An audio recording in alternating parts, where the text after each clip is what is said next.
We are transitioning to a new sermon series this week about Daniel. We're going to spend the next several weeks walking through the book of Daniel, and for those of you who've been with us through the series in Acts, this is kind of a nice transition. You know, the book of Acts kind of walks through what the church is supposed to be, what community faith looks like, how we live out our faith as the people of God. Daniel tends to be a book more about personal faith. What does it look like for me as a follower of Christ to live in obedience to God? What does my personal faith look like? So we're going to walk through kind of chapter by chapter the book of Daniel, just like we did the book of Acts. And we're going to start today in Daniel chapter 1. The first two verses of Daniel 1 give us the context for the rest of the book. It begins this way. In the third year of the reign of Jehoiakim, king of Judah, Nebuchadnezzar, king of Babylon, came to Jerusalem and laid siege to it. The Lord handed Jehoiakim, king of Judah, over to him, along with some of the vessels from the house of God. Nebuchadnezzar carried them to the land of Babylon, to the house of his God, and put the vessels in the treasury of his God. Okay, so let me just give you the context, because every story we read in Daniel is built on these two verses. Politically and historically, what happened was that for about 200 years, the area where Israel was ruled by Assyria to the north and Egypt to the south. They were the big dogs on the block. And Israel just kind of hung on for dear life. In fact, the northern half of Israel were already taken away as slaves like 200 years before this happens. So Assyria and Egypt are fighting, and Judah's like right in the middle, and they're like the poor country that just gets invaded because they're in between the two big world powers. And about 610 BC, this guy by the name of Nebuchadnezzar, his dad is the king of Babylon. Nebuchadnezzar is the lead general. He walks on the scene and he just starts beating everybody. He goes up to Assyria and kicks the tar out of the Assyrians. He goes down to Egypt, kicks the tar out of them. He kills Josiah in battle, the king of Judah. He just destroys everybody. And basically he had this arrangement with Judah. It's kind of the arrangement you make with your kids. If you are good, I won't beat you. If you misbehave, I'm bringing out the big stick. Okay, it's a conversation you have with your teenage son, right? So Nebuchadnezzar has a deal with Judah. If you pay me tribute and you don't rebel against me, you can kind of just keep living. Send me some gold every year, send me some wine every year, stay out of trouble, and I'll let you exist as like a patron state to Babylon.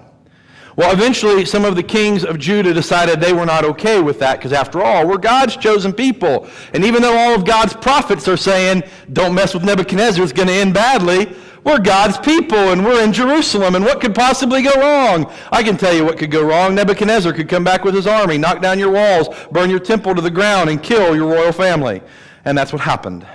In 586 BC, Nebuchadnezzar marched on Jerusalem. He knocked down the walls. He burned everything to a crisp. He went into the temple and took out the holy instruments that were used in the worship of God, the lampstands and the cups and the altars that were used in the worship of God, and took them back and put them in the temple in Babylon, as if to say, your God now serves my God.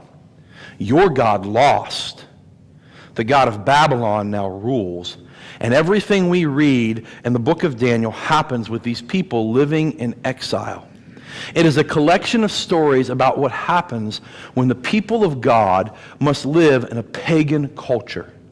What happens when these people who are committed to the laws of God and to being holy and to eating the right way and to doing all the things God asks are suddenly taken away, and they're placed in a setting where nobody cares about their God.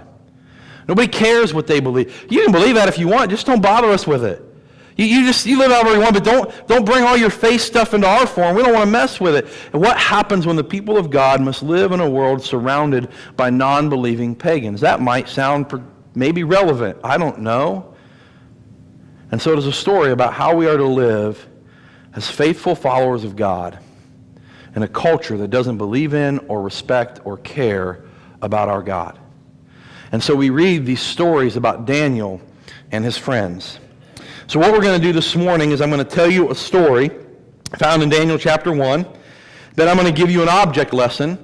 And if all goes well, at the end of it, we'll find a point. That's the plan. We'll see. Here's the story. It starts in verse 3.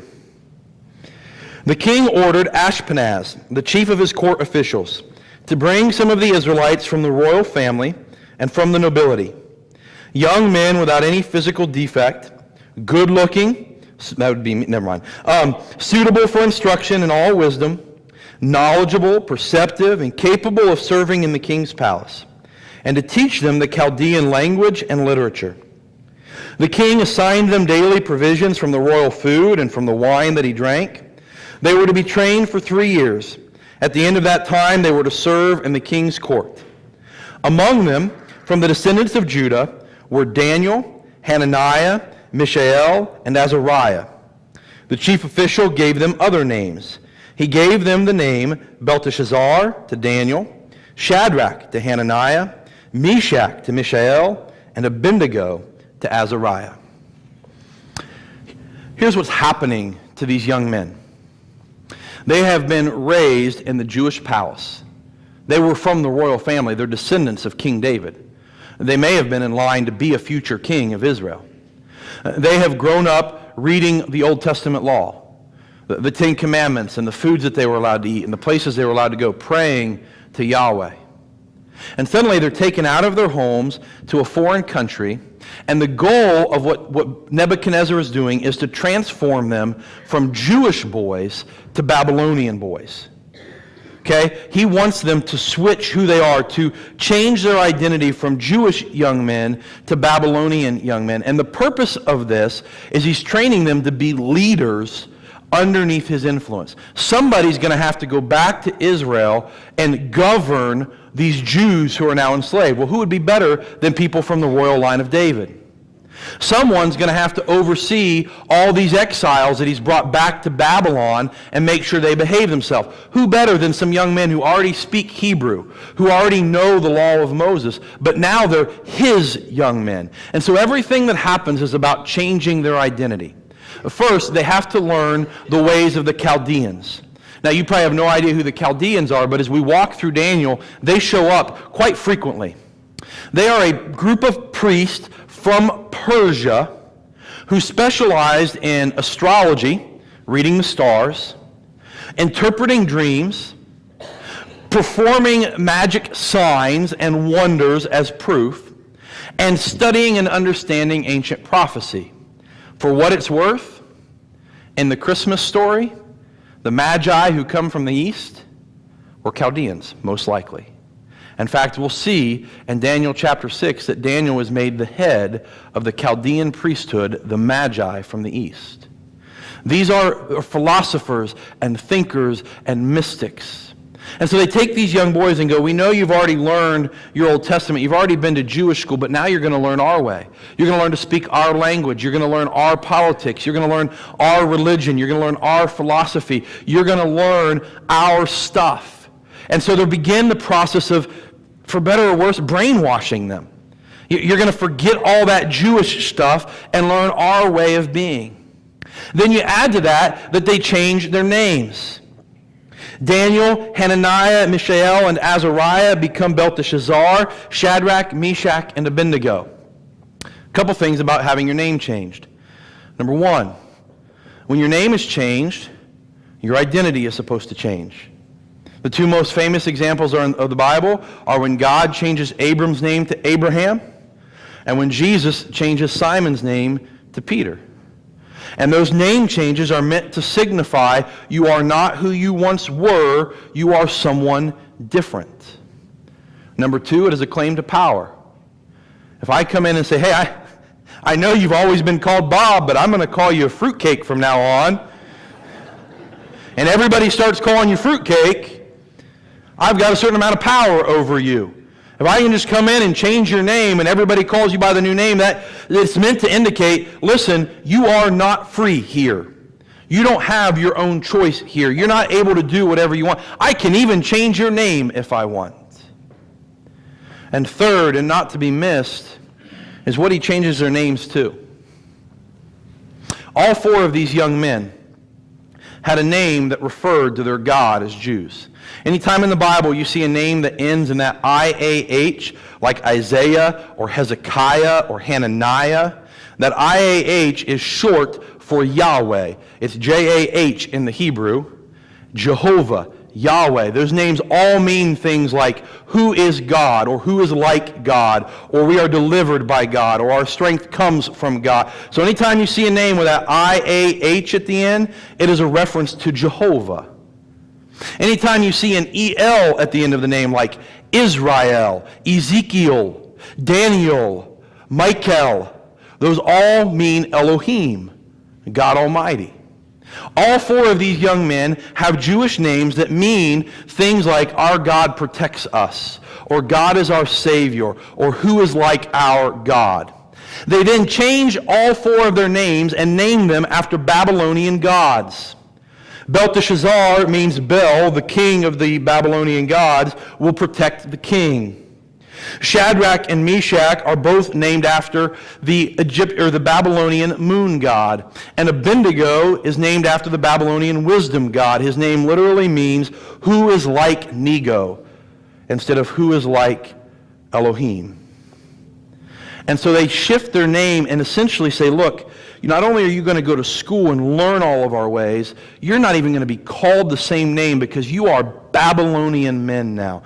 Everything is intended to change their identity. The third thing they do is they feed them the king's diet.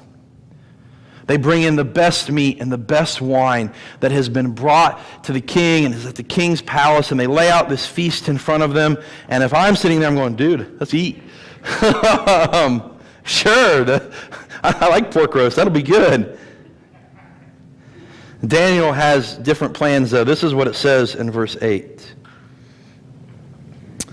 Daniel determined that he would not defile himself with the king's food or with the wine he drank. So he asked permission from the chief official not to defile himself.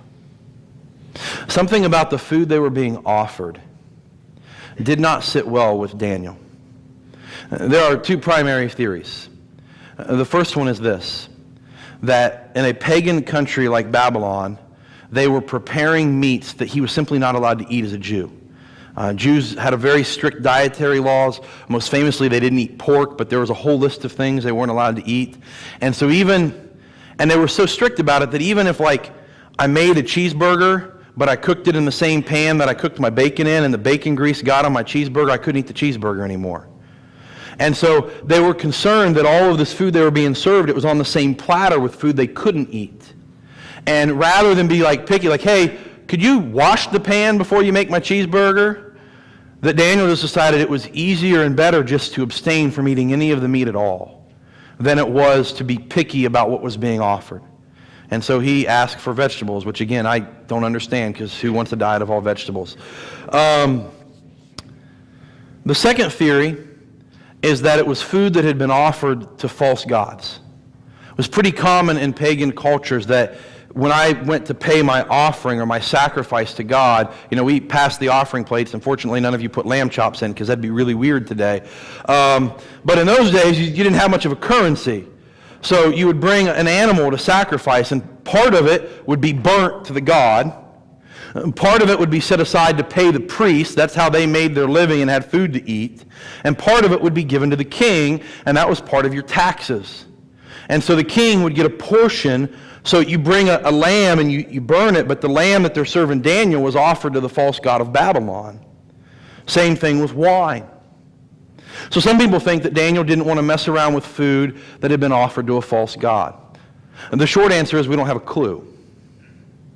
The long answer is Daniel risked his life because he didn't want to eat the food that was being offered him.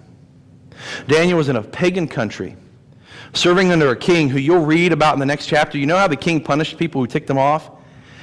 He threatens this one group of people. He says, I'm going to cut you into small little pieces and throw your pieces all around the world. And when we're done with that, then I'm going to burn your house down and use your house for a dunghill for my manure pile. He was known to be a little vindictive. And Daniel goes up to that guy and goes, I know that this is the best food, but would it be okay if I don't eat what you're offering me? Some of you couldn't get away with that in your own house. Mom's like, you eat what I cooked, or you don't eat it all. Daniel just looked at the guy who likes to cut people into little pieces for a living and goes, I'd rather not eat what you gave me. He's risking his life here.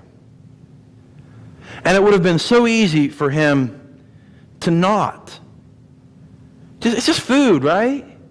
Who cares? Just blend in, Daniel. Don't cause a scene. No need to stand out. No need to be different. Just do what he says. It's just a piece of bacon, man. Chill out. And Daniel was so convinced that his identity as a son of God, his identity as a follower of God, is more important than anything else. That even though they've changed his name, and even though they've taken him to another city, and even though they're educating him in this other religion, he goes, you know what? This is who I am, and I will not change no matter how much my circumstances change, no matter how pagan my culture is. I will be faithful to my God regardless of the consequences. And so they test him.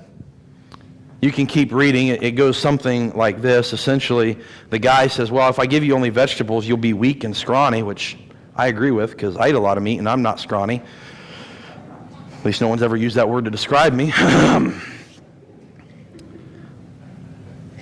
It's okay. I'll wait. I just love when like two people laugh and everyone's like, can we laugh at that? I don't know if we're allowed to laugh. It's okay.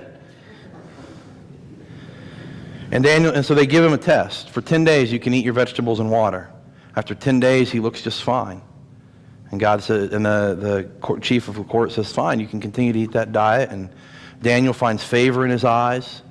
At the end of the 3 years, when Daniel and his friends are brought before Nebuchadnezzar, they pass every test with flying colors, and God protects them because of his faithfulness. And we have this story of a young man placed in a pagan culture who decides, I don't care what everybody else says. I don't care what everybody else demands. I don't care even what you call me. I'm not going to change who I am to fit in. That's the story. Here's the object lesson. You ever make chocolate chip cookies? You ever eat chocolate chip cookies? I know you'll find this hard to believe, but I've been known to eat a chocolate chip cookie or two in my day, every once in a while. I brought stuff to make cookies today. So here's the thing about making cookies. You have all these ingredients that you start with, right? So you might start with an egg or two. You might start with some butter. This is margarine, but butter makes much better cookies than margarine if you've never tried. I got some flour. I got some sugar. Obviously, I don't have everything up here. You need some salt. You need some vanilla. And you dump all this stuff in a bowl. You don't leave it in the Tupperware container. If you're using this as a DIY, you take it out of the container and put it in, and you crack the egg. You don't leave the shell in either, okay? So you stick all that stuff in a bowl. Vanilla, eggs, flour, sugar, brown sugar, a little bit of salt, a little bit of baking soda. Excuse me. And you begin to blend it together.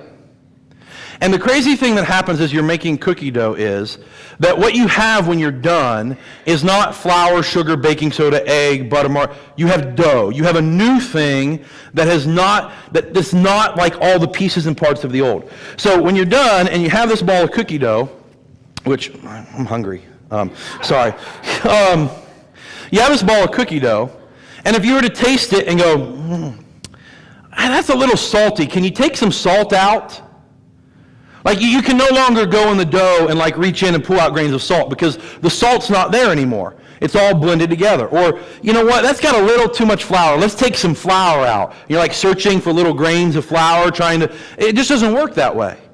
As you're making cookie dough and you add all of these ingredients, and this particular dough I counted last night had 10 ingredients right up to the point where we put the chocolate chips in. So you put 10 ingredients in, and as you blend them together, you can no longer identify the individual ingredients in the cookie dough. They've all blended together to become something new. This, by the way, is the goal of what the Babylonians were trying to do. The Babylonians wanted to bring these young men into Babylon, mix them in with their culture, let them lose their identity and go, look, they're just like everybody else.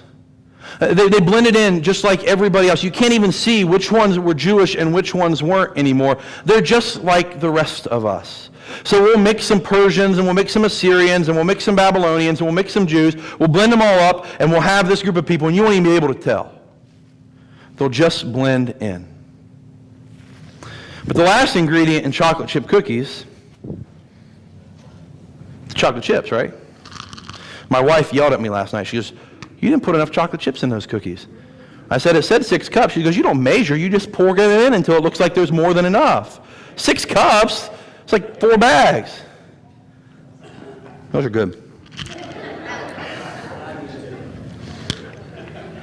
The last ingredient is chocolate chips. And here's the thing about chocolate chips. They're not like all the other ingredients. You see, you mix them in, and you can run your hand mixer or your stand mixer as long as you want. You can blend them, you can mix them, you can stir them by hand, and no matter how much you mix them up, the chocolate chips don't ever lose their identity. Oh, they mix in, they get surrounded by all the other ingredients, they brush up against them, they may even get some of it on them, but at any given point that you want, you can still reach right back in that dough, and you can pull the chocolate chip out. And at no point in the process does the chocolate chip ever lose its shape or form or identity. David Benham wrote a book called Living with the Lions. That's where this illustration comes from. And he says, chocolate chips, they mix in, but they never blend in. And they become surrounded by the dough. They become part of the dough, but their identity, their original shape and form, it never, ever changes. They never are affected by the rest of the dough. That one's good too. It's got cookie dough on it. In fact, even when you throw them in the oven, you make them hot, you put them under fire, they still don't lose their shape. You can still reach right in the cookie and pull the chocolate chip out. It never changes.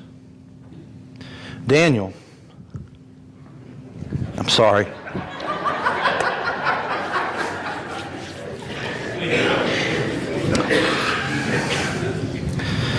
Daniel and his friends throughout the book of Daniel, they function like chocolate chips.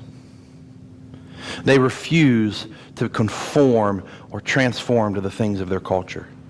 They refuse to blend in. They refuse to be affected and change who they are. We are sons of God.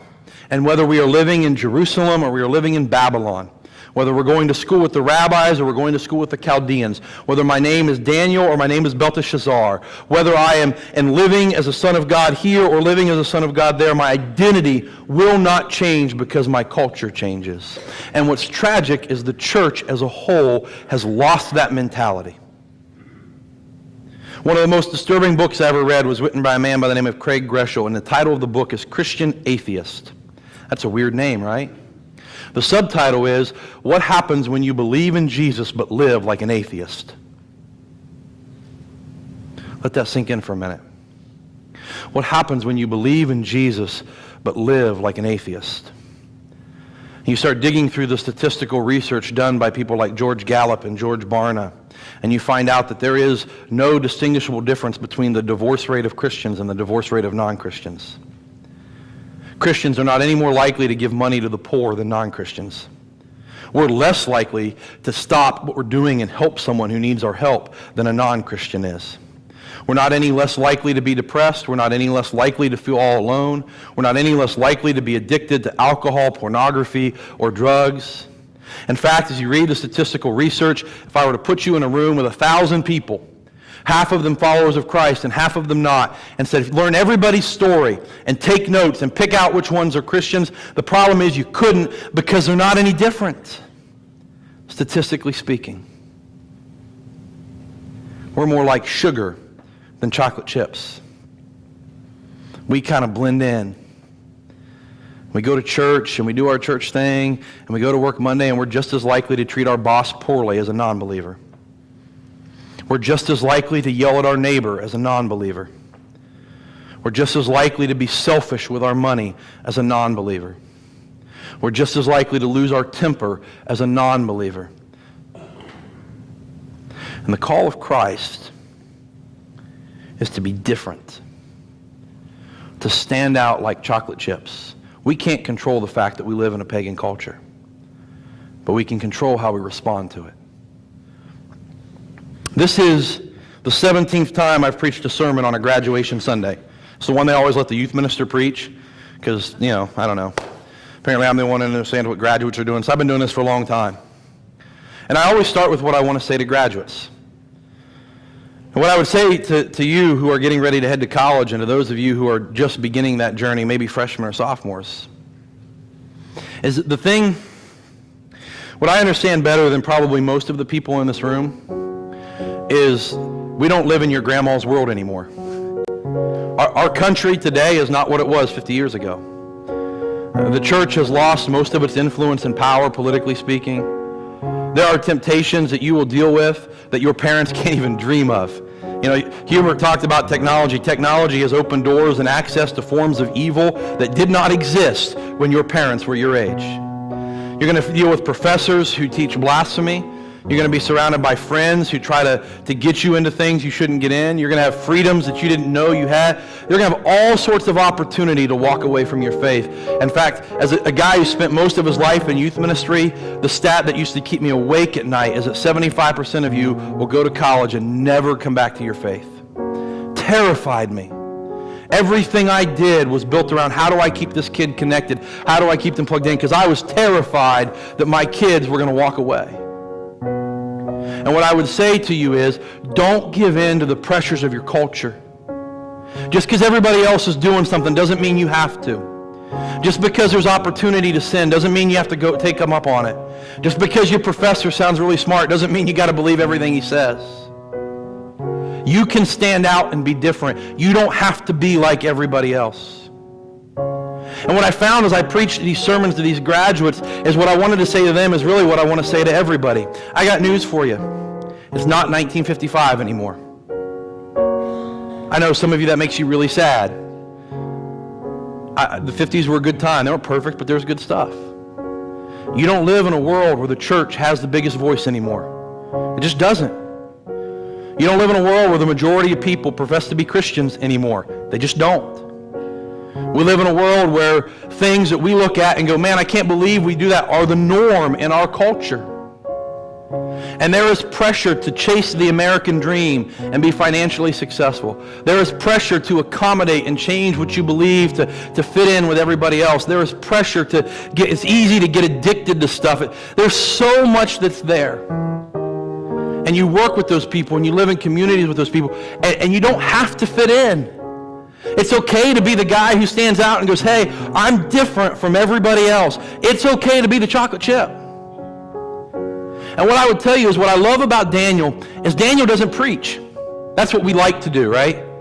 We like to stand and go, our world is falling apart at the seams and we got to get everything fixed and I can't believe we got to vote. Daniel doesn't do any of that. He doesn't try to change the system. He doesn't complain about the king. He doesn't point fingers. He simply says, here I stand. I'm going to be faithful to God. I'm making the choice where I am that no matter what everybody else does, I am going to live faithfully to God.